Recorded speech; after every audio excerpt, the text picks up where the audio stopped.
வணக்கம் நண்பர்களே. நம்ம செயல்கள், நம்ம உணவுப் பொருட்கள் இதெல்லாம் பார்த்திங்கன்னா, சிலதெல்லாம் புற்றுநோய் உருவாக்கும் அபாயத்தை ஏற்படுத்துது. அது 5 செயல்கள் என்னன்னு பார்த்திங்கன்னா, 1 யூஸ்டு ஆயில். திரும்ப திரும்ப ஆயிலை யூஸ் பண்ணுறதுனால அது உடலுக்கு கெடுதலை ஏற்படுத்தி அது ஒரு டாக்ஸிக் நேச்சரை கொண்டு வருது. இதனால் செல்கள் ஒரு மியூட்டேஷன் மாதிரி நடந்து அதனால் அந்த டிசீஸ் வர ஒரு விதமான காரணமாக அமையுது. அதுக்கு அடுத்தது பார்த்திங்கன்னா ஃபுட்டு.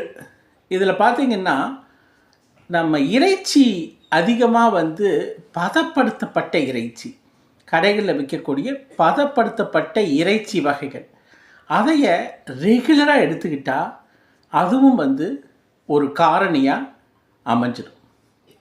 3வது பார்த்திங்கன்னா இந்த ஸ்வீட்டு, பேக்கரி ஐட்டம், அதே மாதிரி பேக்கரி சார்ந்த பதப்படுத்தப்பட்ட பொருட்கள் ரொம்ப நாள் பதப்படுத்தி அதை விற்கிறாங்க இல்லையா, அதை வாங்கி சாப்பிட்றது. அதில் இருக்கக்கூடிய கெமிக்கல்ஸ் பார்த்திங்கன்னா உடலுக்கு அந்த விதமான ஆபத்தை உருவாக்கக்கூடியதாக அமையுது.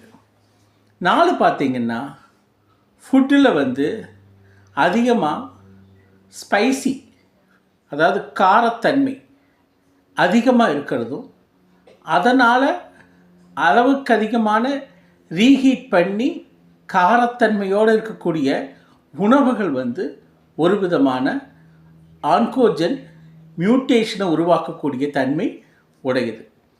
5வது பார்த்திங்கன்னா பிளாஸ்டிக் பொருட்களும் அல்லது பிளாஸ்டிக்கில் இருக்கக்கூடிய கண்டெய்னரில், பிளாஸ்டிக் பேப்பர், பிளாஸ்டிக் கண்டெய்னர் இருக்கக்கூடிய ஹீட்டான பொருளோ அல்லது உணவுப் பொருளோ தொடர்ந்து பிளாஸ்டிக்கில் வச்சே யூஸ் பண்ணும்போது இந்த அபாயத்தை அதிகப்படுத்துது.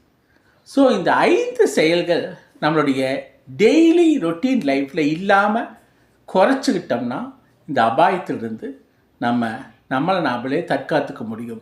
ஸோ இந்த விஷயங்களில் ரொம்ப கவனத்தோடு இருங்க. இந்த ப்ராசஸ் ஃபுட்டு, அதே மாதிரி பேக்கரி ஐட்டம், அப்புறம் ரீயூஸ்டு ஆயிலு, பிளாஸ்டிக்கில் தண்ணி முதற்கொண்டு எதுவுமே plastic containers, plastic bottles, plastic அதிகமாக பயன்படுத்துகிற சாப்பாட்டு ஐட்டங்களை கம்ப்ளீட்டாக ஒதுக்குங்க. அல்லது எவ்வளவு மேக்ஸிமம் உங்களால் குறைக்க முடியுமோ அதை குறைங்க. இந்த அபாயங்கள்லேருந்து